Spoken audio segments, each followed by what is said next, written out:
ज़्यादातर पेशेंट्स और डॉक्टर्स भी प्लेटलेट के पीछे भागते हैं, जबकि वो 50% ऑफ द प्रॉब्लम को मिस कर जाते हैं। वो होती है खून का गाढ़ा होना।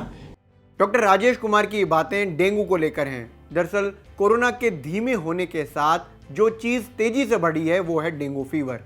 हर साल बारिश के सीज़न के बाद डेंगू अक्सर बढ़ता ही है, तेजी पकड़ता ही है, लेकिन इस बार स्थिति ज़्यादा गंभीर है और डेंगू फीवर की वजह से मौतें भी सामने आ रही हैं। स्थिति ज़्यादा गंभीर हो उससे पहले ज़रूरी है कि हम इस पूरी बात को समझें कि आखिर डेंगू फीवर होता क्यों है, हम कौन सी ऐसी बातें हैं जिनका प्रिकॉशन कर सकते हैं और डेंगू से बच सकते हैं। दरअसल डेंगू एक वायरल फीवर है जो एडीज मच्छर के काटने से फैलता है। सबसे ज़्यादा दिक्कतें दो तरफ से आती हैं, पहला प्लेटलेट्स कम होना और दूसरा खून का गाढ़ा होना, जिसका जिक्र डॉक्टर राजेश ने किया। एक अच्छे शरीर में 2.5 से 3 लाख प्लेटलेट्स होती हैं। डेंगू फीवर की वजह से कई बार ये तेजी से गिरना शुरू होती हैं और 10,000 से भी कम चली जाती हैं। ऐसी सिचुएशन बेहद ख़राब होती है, इसलिए कोशिश ये करें कि इस सिचुएशन को रोक सकें। अभी हम अपने पास सुन रहे होंगे कि जिसको डेंगू हुआ है उसकी प्लेटलेट्स कम हो रही हैं, प्लेटलेट्स चढ़ाने के लिए ज़रूरत पड़ रही है प्लेटलेट्स की, और उनको चढ़ाई भी जा रही है किसी भी तरह से इंतज़ाम करके।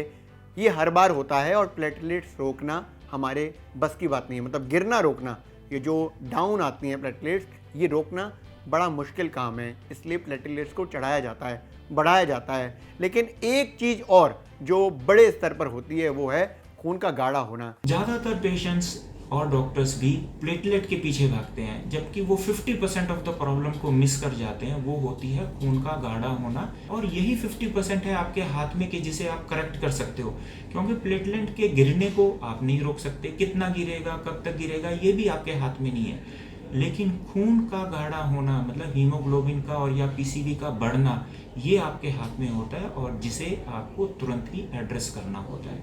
और इसे करके हम एक बहुत बड़ी वर्ग को मौत के मुंह से बचा भी सकते हैं। डेंगू का जो फीवर है वो सामान्य फीवर नहीं है। मतलब जो डेंगू में बुखार आता है वो सामान्य नहीं है, वो एक लंबा चलने वाला फीवर है। ज़्यादातर जो मरीज होते हैं उसमें डेंगू में तेज़ बुखार 4-5 दिन आता है और ये 7-8 दिन तक जो प्रोसेस है वो चलता ही रहता है। तेज़ बुखार के साथ स्किन पर दाने भी आ सकते हैं, मसल्स में बहुत ज़्यादा दर्द होता है, शरीर टूटने लगता है। एक तरह से जो शरीर में दम ख़त्म होने वाली बात होती है, ऐसा लगता है। काफ़ी ज़्यादा सिर में दर्द भी होता है। हम आम तौर पर जानते हैं कि बारिश में जो रुका हुआ पानी है उसमें डेंगू का मच्छर पनपता है। इसकी और क्या वजह हैं जिससे डेंगू का मच्छर सामने आता है और डेंगू फीवर को बढ़ाता है? डेंगू बुखार 7 से 10 दिन का होता है और इसमें बुखार इनिशियली 4 to 5 डेज का ही होता है। जब बुखार उतरता है, ज़्यादातर मरीजों को ये लगता है कि एक्चुअली में हम बेटर हो गए, बुखार उतर चुका है तो अब सब ठीक है।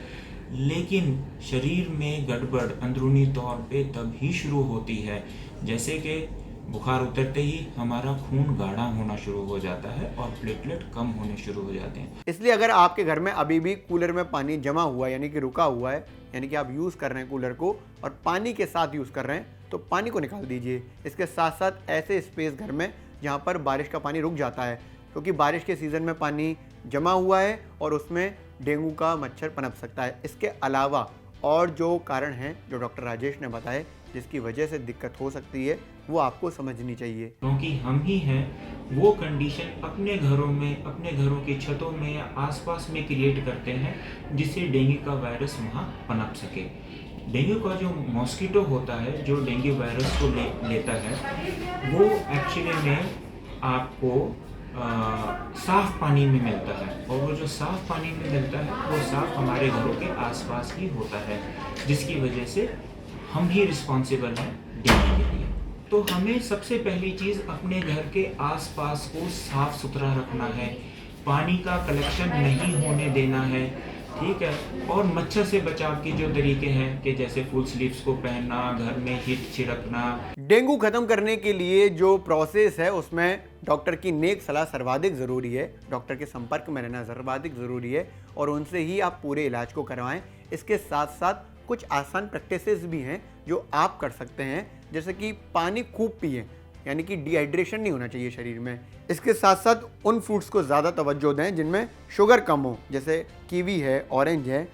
सबसे ज़्यादा ज़रूरी है कि खुद को आराम दें, क्योंकि जो आपकी इम्यूनिटी खत्म हो रही है, उसके लिए सर्वाधिक ज़रूरी है कि आपके शरीर में जो इम्यूनिटी है वो अपने आप क्रिएट हो। इम्यूनिटी कहीं बाहर से नहीं आ सकती है, बाहर से तो बस कोशिश की जा सकती है, लेकिन जो आपके शरीर के दूसरे अंग हैं वो इम्यूनिटी क्रिएट करते हैं। उसके लिए सर्वाधिक ज़रूरी है कि आप आराम खूब करें, उसमें कोई भी कोताही ना बरतें।